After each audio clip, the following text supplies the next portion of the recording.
نحمده ونصلي على رسوله الكريم. الحمد لله كفى وسلام على عباده الذين اصطفى. ما بعد فأعوذ بالله من الشيطان الرجيم. بسم الله الرحمن الرحيم. لقد من الله على المؤمنين إذ بعث فيهم رسولا من أنفسهم يتلو عليهم آياته ويزكيهم ويعلمهم الكتاب والحكمة وإن كانوا من قبل لفي ضلال مبين.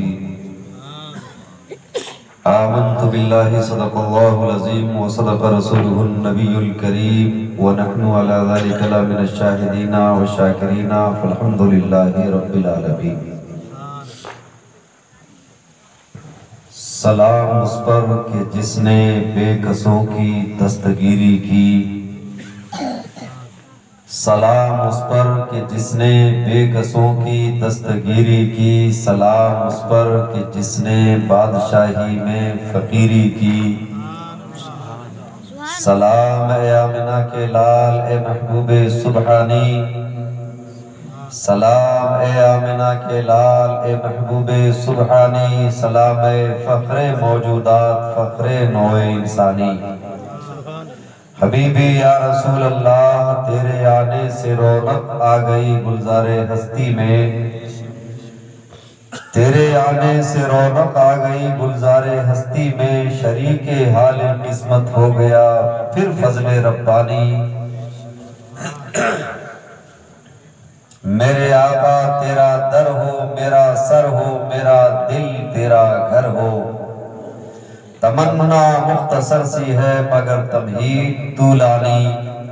محمد مصطفیٰ کے نام نے طوفاں کا رخ پھیرا. محمد مصطفیٰ کے نام نے طوفاں کا رخ پھیرا. ذرا سا فاصلہ تھا دل کی کشتی ڈوب جانے میں اور سیاہی آیت واللیل کی کاکل میں بکھری ہے. سیاہی آیت واللیل کی کاکل میں بکھری ہے. اجالا سورہ نور کا ہے مسکرانے میں اور مدینے کے اجالوں ہم بھی تاریکی کے مارے ہیں. مدینے کے اجالوں ہم بھی تاریکی کے مارے ہیں. ذرا سی روشنی کر دو ہمارے آشیانے میں.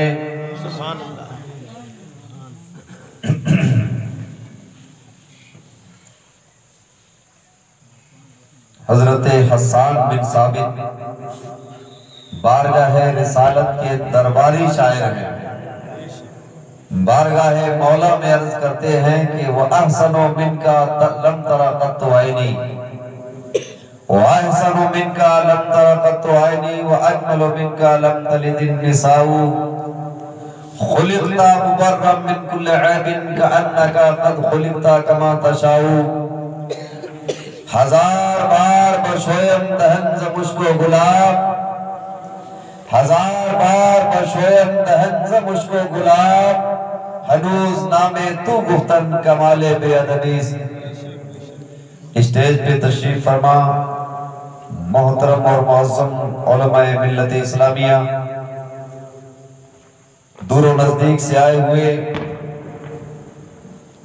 بزرگوں اور دوستوں، آئیے ہم اور آپ کچھ کہنے سننے سے پہلے انتہائی ادب و احترام کے ساتھ بارگاہ رسالت مآب میں درود و سلام کا نذرانِ محبت پیش کرنے کی سعادتیں حاصل کر لیں. اللہم صلی علی سیدنا و مولانا محمد و آلہ و صحبہ بارک وسلم.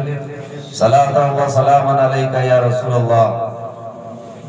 اللہ کا شکر اور احسان ہے کہ جس نے ہم اور آپ کو اپنی تمام مخلوقات میں سب سے اشرف اور افضل بنا کر کے اس دھرتی پہ بھیجا. درود و سلام کی سوغات نبی رحمت کی بارگاہ ابقری میں کہ جنہوں نے اللہ کی الوہیت کا پیغام دنیا والوں کو دیا.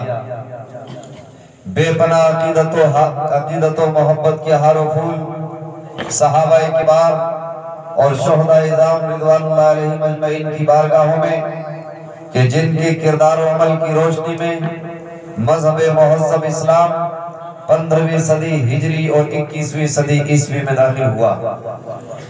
حضرات، ہم اور آپ اس وقت مسجد کے اندر خدا کا اور خدا کے پیغمبر کا ذکر سننے اور سنانے کے لیے اکٹھے ہوئے ہیں۔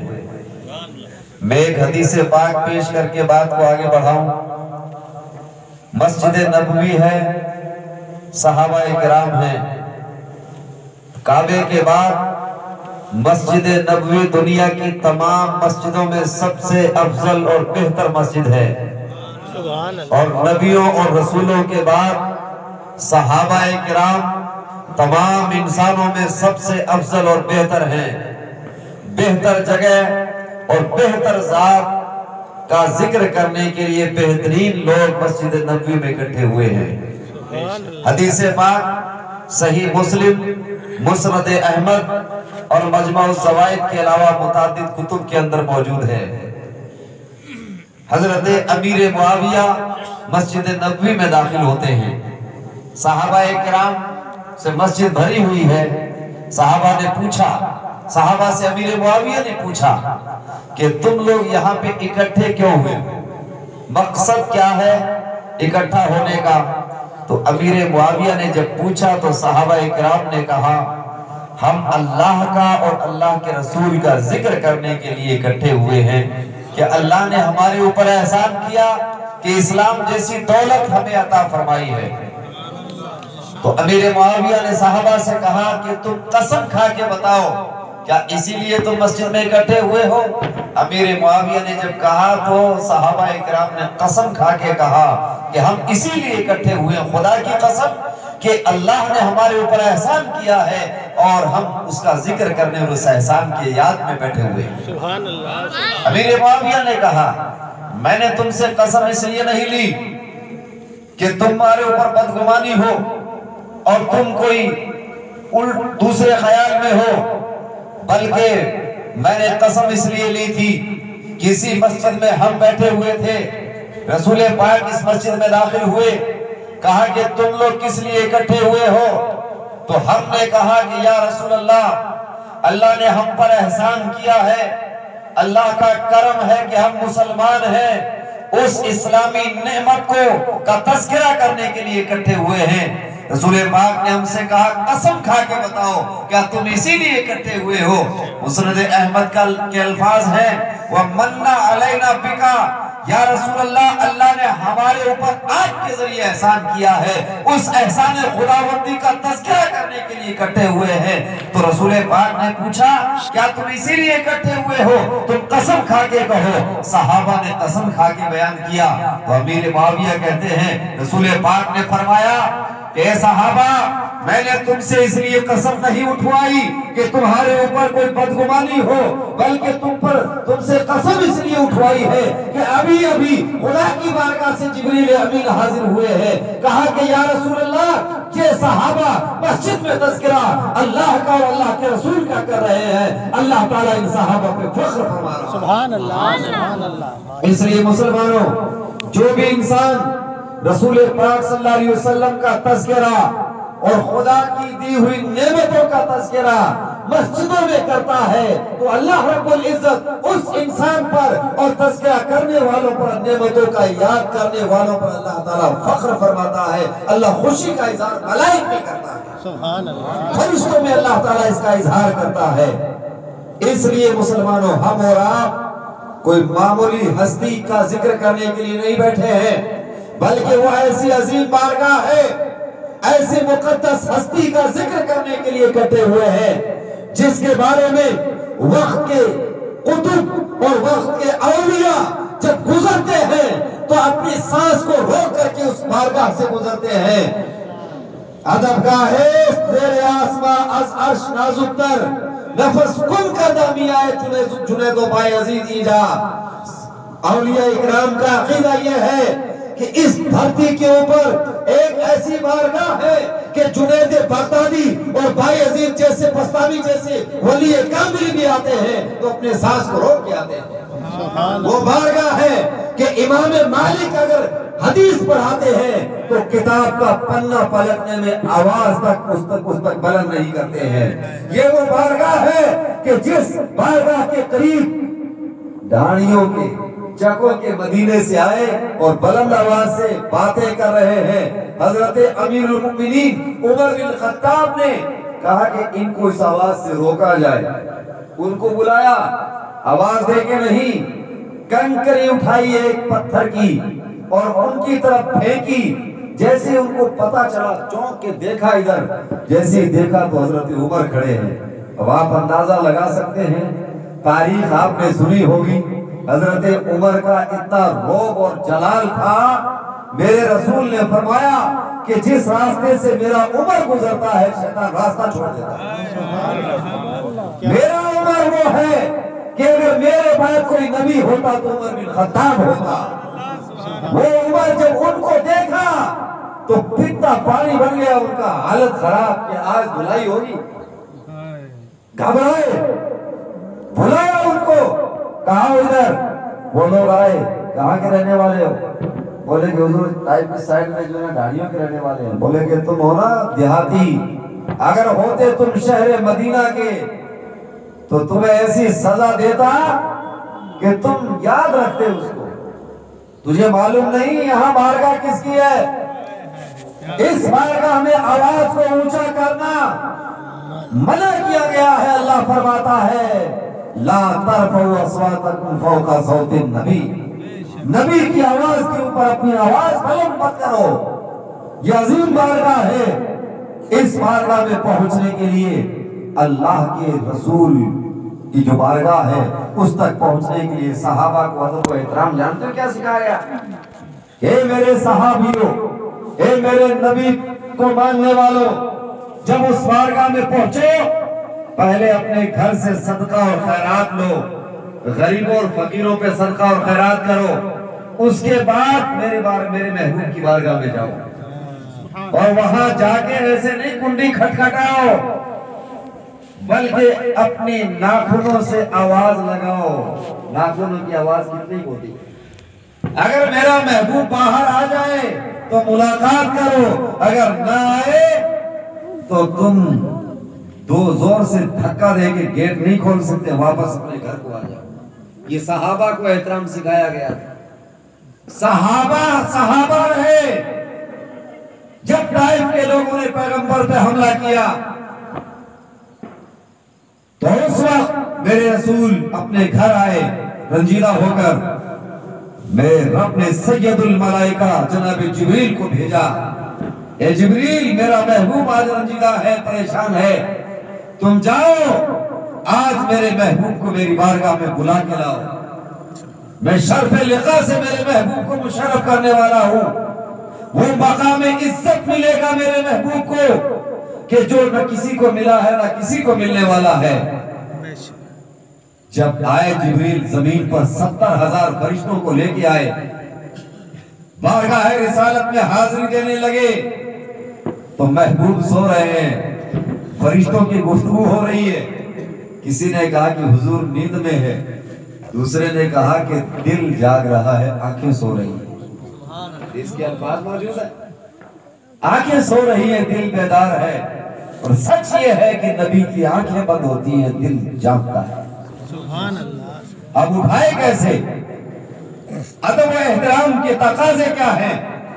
رب نے کہا میرے محبوب کو جگاؤ تو جبریل اپنے کافری لب کو میرے محبوب کے تلووں سے بس کرو گے, ٹھنڈک محسوس ہوگی. مصطفیٰ میرے محبوب کیا کھولے گی؟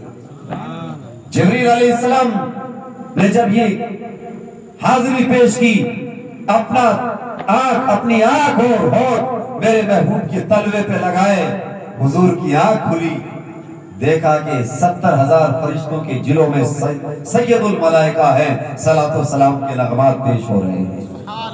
وہ ایسی عظیم بارگاہ ہے کہ جہاں پر جن کی حقیقت ہم اور شما کیا بیان کر پائیں گے اور کیا سمجھ پائیں گے. خود فرماتے ہیں والذی باسنی بالحق یا ابا بکر لم یعلمنی حقیقت غیر ربی. اے ابو بکر میرے رب کی قسم, میری حقیقت میرے رب کے علاوہ کوئی نہیں جانتا ہے. اور ایسی ہستی ہے یگانہ کائنات کے اندر جس کی کوئی مثال نہیں، نہ پہلے کوئی مثال نہ بعد میں کوئی مثال. سید الملائکہ کہتے ہیں، حضرت عائشہ صدیقہ کے حوالے سے روایت موجود ہے، قلبت الارض مشارقها ومغاربها فلم ارى الرجل افضل من محمد. میں نے مشرق اور مغرب کا چپا چپا چھان کے دیکھا مگر محمد عربی جیسا نہیں پایا. یہی بولے سدرا والے، چمن جہاں کے تھالے سبھی میں نے چھان ڈالے، تیرے پائے کا نہ پایا. تجھے ایک نے ایک بنایا، تجھے حمد ہے خدایا. آفاق خواہ کر دیدام، بہرے موتا ورزیدام، بسیار خوب آدیدام، لیکن تو چیزیں دیگری. ایسی بارگاہ ہے، ایسی ہستی کا ذکر کرنے کے لیے آپ بیٹھے ہیں اور سننے کے لیے. یہ خوش قسمتی ہے، خوش نصیبی ہے کہ جس نبی کے میلاد کا تذکرہ نبیوں نے کیا ہے. آج کا بعض ہم سے سوال کرتا ہے کہ آپ جشن میلاد النبی کے پروگرام کرتے ہو، جشن میلاد النبی مناتے ہو، جشن میلاد النبی کا کہاں ثبوت ملتا ہے؟ میں کہتا ہوں رب تبارک و تعالیٰ نے اس زمین کا فرش میلاد النبی کے لیے بچھایا ہے. اللہ تعالیٰ نے آسمان کا لاجوردی شامیانہ میلاد النبی کے لیے بنا ہے. اس کے اندر چاند ستارے اور سورج اور تمام سیارکان فلک کو میلاد النبی کے لیے جگمگایا ہے. سمندر کی لہریں اور دریاؤں کی بحریں، طغیانی اور موجیں، کلیوں کی چٹک اور پھولوں کی مہک، تبسم کا آبشار کا تبسم اور بلبل کا ترنم، یہ تمام کائنات کی کہکشاں اللہ تعالیٰ نے سجائی ہے صرف میلاد مصطفیٰ کی. فقط اتنا سبب ہے بزم انعقاد بزم محشر کا کہ شان محبوبی دکھائی جانے والی ہے. صرف محبوب مصطفیٰ کے لیے سب کچھ ہے. یہی وجہ ہے رب تبارک و تعالیٰ نے سب سے پہلے اپنے محبوب کے نور کو پیدا کیا. مصنف عبدالرزاق امام بخاری امام مسلم کے استاد ہیں، انہوں نے اپنی کتاب میں لکھا صحیح سند کے ساتھ، حضرت جابر نے پوچھا یا رسول اللہ، اللہ نے سب سے پہلے کس چیز کو پیدا کیا؟ فرمایا اے جابر، اللہ نے سب سے پہلے تیرے نبی کے نور کو پیدا کیا، اور وہ نور اللہ کی بارگاہ میں رہا. جناب جبریل سے حضور نے ایک مرتبہ پوچھا، امام زرخانی نے لکھا ہے شرح مواہب الدنیا کے اندر، جناب جبریل سے میرے رسول نے پوچھا اے جبریل تیری عمر کتنی ہے؟ 12 سنا ہے؟ جبریل نے کہا ٹھیک سے اندازہ نہیں، البتہ ایک ستارہ چوتھے حجاب پہ طلوع ہوتا ہے 70,000 سال کے بعد میں نے اس کو 72,000 مرتبہ دیکھا ہے. کیلکولیٹر لگا کے دیکھ لیجیے، 72,000 مرتبہ دیکھا ہے. حضور نے کہا اے جبریل میرے رب کی عزت و جلال کی قسم وہ ستارہ میں ہی ہوں. جب میری رب کی بارگاہ میں عالم نور میں سجدہ کر کے سر اٹھاتا تھا تو ایک سجدہ میرا 70,000 سال کا ہوا کرتا تھا. ایسی بارگاہ ہے. پھر اہتمام اللہ تعالیٰ نے جب روحوں کو پیدا کیا، جسموں کو پیدا کرنے سے 4,000 سال پہلے اللہ نے روحوں کو پیدا کیا. ساری روحوں کو پیدا کر کے رب نے پوچھا الست بربکم، بولو میں تمہارا رب نہیں ہوں؟ قالو بلا، ساری روحیں پکار اٹھی یا اللہ تو ہی ہمارا رب ہے. سب نے اقرار کیا، رب کی ربوبیت کا اقرار کر کے اللہ نے روحوں کو بھیج دیا. اس کے بعد ایک اہم فیصلہ اللہ تعالیٰ نے لیا، اس میں نبیوں اور رسولوں کی روحیں موجود ہیں. غوث قطب ابدال اولیاء صحابہ کوئی نہیں ہے. قرآن کریم میں موجود ہے وَإِذْ أَخَذَ اللَّهُ مِيثَاقَ النَّبِيِّينَ. یاد کرو جب تمہارے رب نے نبیوں اور رسولوں سے عہد و پیمان لیا. یاد کس کو کروایا جاتا ہے مجھے بتاؤ؟ جس کے سامنے کوئی پہلے واقعہ بیتا اسی کو تو یاد کروایا جائے گا. میں آپ کو کہوں یاد کرو 150 سال پہلے یہاں پہ بارش ہوئی، آپ کیا کہو گے؟ ہمیں معلوم نہیں، 150 سال پہلے ہم تھے نہیں، ہمیں کیا پتا یہاں ہوئی کہ نہیں بارش. آپ کے سامنے کوئی واقعہ بیتا، میں کہوں یاد کرو 3-4 سال پہلے میں یہاں آیا تھا، آپ کو ہاں آئے تھے. آپ کے سامنے جو واقعہ بیتا ہے اس کو یاد کروایا جاتا ہے۔ قرآن کریم کے اندر متعدد مقامات پہ رب نے فرمایا یاد کرو اس واقعہ کو۔ وَإِذْ أَخَذَ اللَّهُ مِيثَاقَ النَّبِيِّينَ میں یاد کرو جب اللہ نے نبیوں سے عہد و پیمان لیا کہ جب میں تمہیں کتاب و حکمت عطا کروں پھر میرا رسول آئے تمہارے پاس، پھر میلاد النبی ہو، اور تمہارے پاس جو کتاب آئی ہے اس کی تصدیق کر رہا ہو، تو تم ضرور ضرور ایمان لے کے آؤ گے ان کے اوپر، ضرور ان کی حمایت اور مدد کرو۔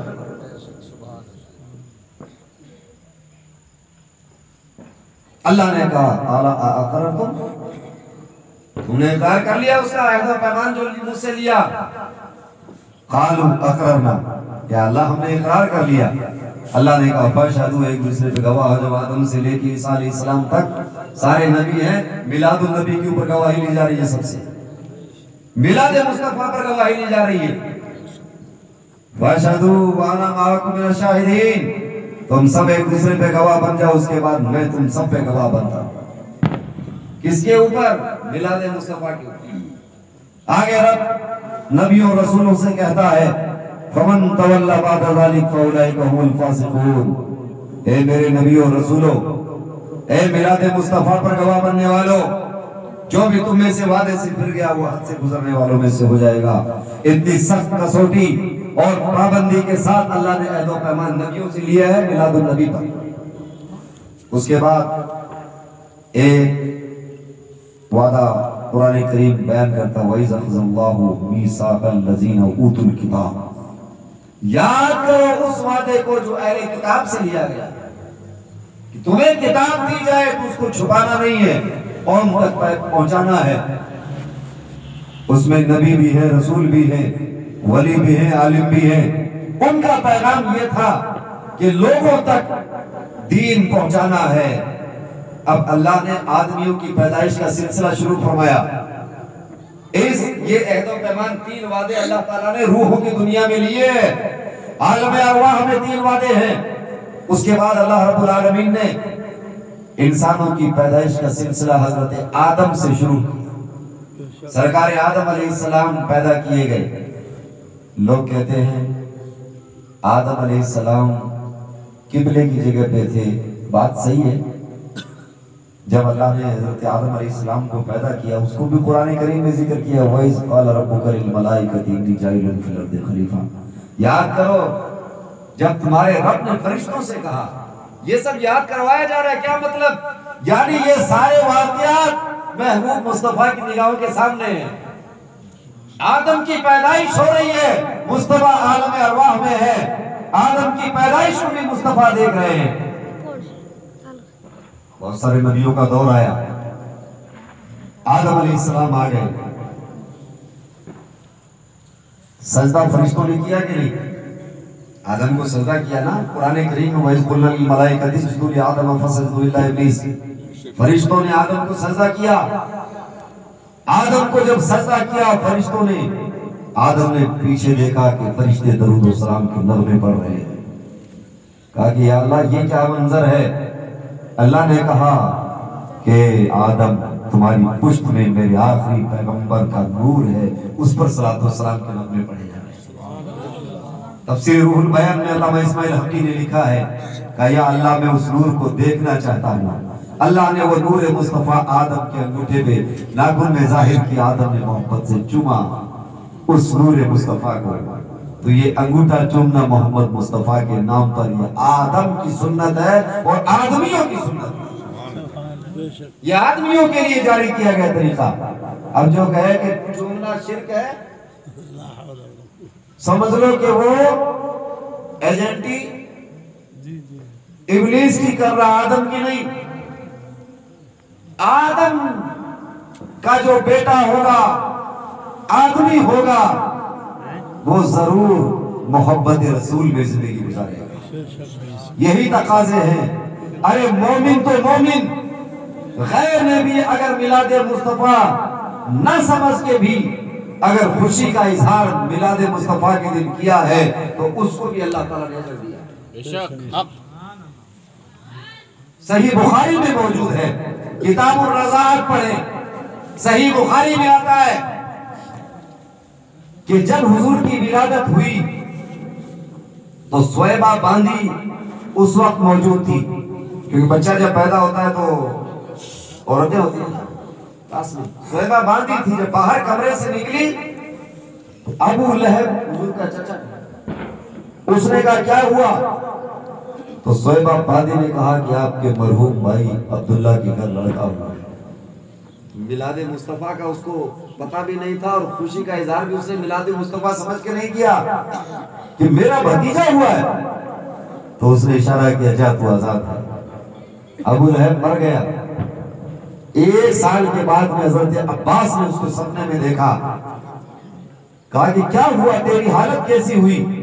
کہا برا حال ہے، پورا عذاب کے اندر ڈوبا ہوا ہوا، لیکن جب سوموار کا دن آتا ہے تو یہ انگلی اور انگوٹھا اس کے بیچ میں یہ جو جگہ ہے اس کا تذکرہ حدیث میں موجود ہے، اس کے بیچ سے چوستا ہوں تو کچھ پینے کو مل جاتا ہے، سکون مل جاتا ہے، اور سوموار کے دن مجھ سے عذاب میں تخفیف ہو جاتی ہے، عذاب ہلکا ہو جاتا ہے۔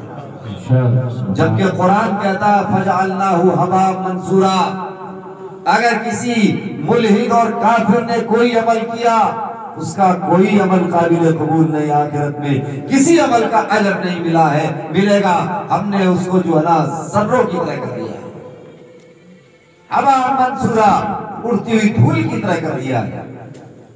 منصورہ کو آپ کی بالکل قریب سمجھا دوں، پر یہاں پہ جھونپڑے وغیرہ بناتے ہیں آپ لوگ، کہیں کے مکان بھی ہوتے ہیں، تو جو پہلے جوڑیاں ہوتی تھی اس کے اندر لمبے پھٹوں کی جوڑیاں بناتے تھے، ہے نا؟ اس کے اندر کہیں کہیں درار آ جاتی تھی، چیریں ہو جاتی تھی، جگہ خالی ہوتی تھی۔ جب سورج کی کرنیں پڑتی تو وہ کرنیں مکان کے اندر تک جاتی تھی، اور ان کرنوں کے اندر چھوٹی چھوٹی ریت کے ذرے دکھائی دیتے تھے، دیکھیں آپ نے، اس کو بولتے ہیں منصورہ، ہباء منصورہ، اس کو بولتے ذرات۔ اللہ فرماتا ہے کہ کافر کے عمل کو ہم نے ان ذروں کی طرح کر دیا ہے، کسی کا کوئی عمل فائدہ نہیں دے گا، لیکن یہ عمل میلاد مصطفیٰ سمجھ کے نہیں، بھتیجا سمجھ کے کیا، لیکن اس کے باوجود اللہ تعالیٰ نے اس کے عذاب میں تخفیف کر دی۔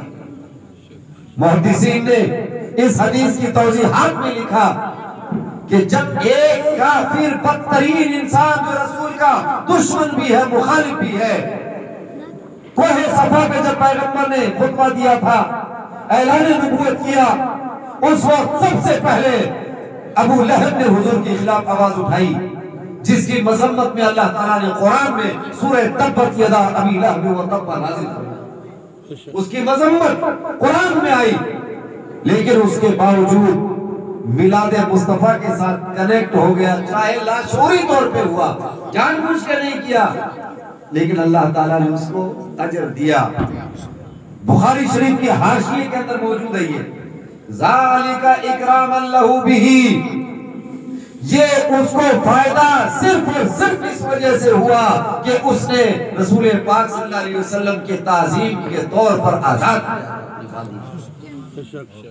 اس لیے محدثین فرماتے ہیں جب ایک کافر کا عمل لاشعوری طور پہ ہو گیا تو اس کو میلاد النبی کا مرنے کے بعد فائدہ ہوا، تو جو مسلمان میلاد النبی سمجھ کر کے خرچ کرتا ہے اس پر، اور اللہ کے رضا کے لیے میلاد النبی کے اوپر خرچہ کرتا ہے، خوشی کا اظہار کرتا ہے، اللہ تعالیٰ اس کو کتنا بڑا اجر دے گا، اس کے اجر کا کیا ٹھکانہ ہو سکتا ہے۔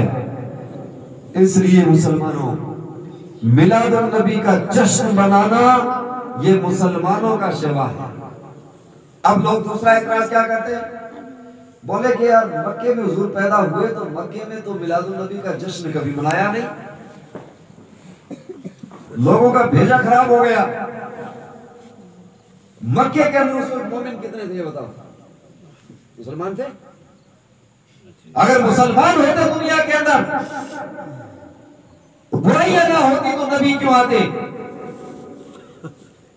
سب کرمنل لوگ تھے، بدماش تھے، سوائے 2-4 لوگ تھے، عبد المطلب اور کچھ ہستیاں تھی جو موحد اور مومن تھے، انہوں نے خوشی کا اظہار کیا۔ باقی جہاں تک رہی دوسرے لوگوں کی بات، تو مومن نہیں تھے، میلاد مومن منائے گا نا تو وہ کو میلاد مناتے۔ اگر دیکھ مانو کا کارنامہ تو رسول پاک صلی اللہ علیہ وسلم جب مکہ سے مدینے گئے تھے تو اس وقت رسول پاک صلی اللہ علیہ وسلم کے صحابہ نے یا رسول اللہ یا محمدہ کے نعرے لگائے، چھتوں پہ چڑھ گئے اور مدینے کی گلیاں بھر گئی تھی، اور بچیاں تب بجا بجا کے اور نعت پڑھ رہی تھی، طلع البدر علینا من ثنیات الوداع وجب الشکر علینا ما دان اللہ دائی۔ یہ امام بہقی نے دلائل النبوہ کے اندر لکھا ہے۔ تو مومن کا عمل یہ ہے، یا رسول اللہ کا نعرہ لگا دیا، بولے یہ شرک ہو گیا۔ مسیلمہ کذاب نے جب نبوت و رسالت کا اعلان کیا تھا، کہنے لگا میں نبی ہوں، اس وقت حضرت خالد بن ولید لشکر اسلام کے ساتھ تھے، ادھر سے انہوں نے نعرہ لگایا یا اللہ اکبر کا، ادھر سے مسیلمہ کذاب کے لشکر والوں نے بھی نعرہ لگایا اللہ اکبر کا۔ گھبرا گئے کہ ادھر بھی اللہ اکبر ادھر بھی اللہ اکبر، لڑے کس سے؟ انہوں نے حضرت ابو بکر کو خط لکھا، کہا کہ حضور سمجھ میں نہیں آتا معاملہ، جب ہم اللہ اکبر کہتے ہیں تو سامنے جواب بھی اللہ اکبر آتا ہے، ہم اسے لڑے۔ رسول پاک صلی اللہ علیہ وسلم کا یہ حضرت ابو بکر نے کہا کہ جب وہ اللہ اکبر کا نعرہ لگائے تو تم یا رسول اللہ اور یا محمدہ کا نعرہ لگانا، یا محمدہ یا رسول اللہ کا نعرہ لگانا۔ حق اور باطل کے درمیان فرق پیدا ہو جاتا ہے یا محمدہ یا رسول اللہ کا نعرہ لگانے سے، یعنی ان کا نعرہ اگر باطل بھی یہ نعرہ لگانے لگے تو تم نعرہ چینج کر دو، نعرہ چینج کر دو۔ یا اللہ کا نعرہ لگا رہے ہیں وہ اللہ اکبر کا نعرہ لگا رہے ہیں تو تم یا رسول اللہ کا نعرہ لگا دو۔ اگر یہ لوگ یا رسول اللہ کا نعرہ لگانے لگ جائے تو تم لوگ لبیک یا رسول اللہ کا نعرہ لگا دو۔ سبحان اللہ۔ جب باطل مسلمانوں کی صف پہ گھس کر مسلمانوں کا دین و ایمان لوٹنا چاہتا ہے اور مسلمانوں کی بولی بولنے لگتا ہے اور نعرے مسلمانوں کے لگانے لگتا ہے تو مسلمانوں کو نعرے چینج کرنے لگتا ہے۔ کہاں لکھا ہے یا رسول اللہ؟ ایک صحابی ہے، پیر سننا ہو گیا ان کا، کبھی کبھی بیٹھے بیٹھے سن ہو جاتا نا۔ امام بخاری نے الادب المفرد میں لکھا،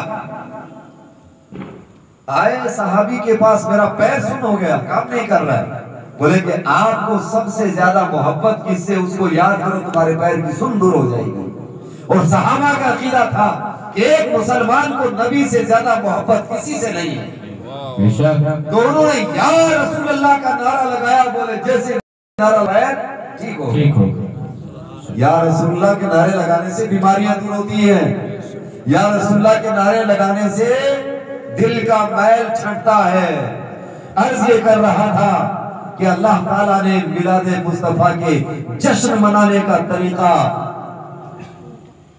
ملائک کو دیا، صحابہ کو بتایا، اور قرآن کریم میں اس کا تذکرہ موجود ہے، تاکہ حدیث میں ایک چینل بناتے ہیں پورا لوگ، بولے کہ دیکھو اگر میلاد منانا جائز ہوتا تو حضور مناتے، حضور نے کبھی نہیں منایا۔ عجیب حال ہے، وہ کہتے ہیں بے عشق جو پڑھاتے ہیں بخاری آتا ہے، بخار انہیں بخاری نہیں آتی، کتابیں پڑھتے ہیں مگر دینداری نہیں آتی۔ یہ حال ہے۔ کہاں لکھا حضور نے منایا؟ میں نے کہا ہم تو سال کے بعد مناتے ہیں، حضور ہر ہفتے مناتے ہیں، یہ کہاں لکھا ہوا ہے؟ یہ میں نے کہا ترمذی پڑھو، مسلم شریف پڑھو۔ حضور سے پوچھا کہ حضور ہم سوموار کو روزہ کیوں رکھتے ہیں؟ حضور نے کہا ذاکا یوم ولدت فیہ،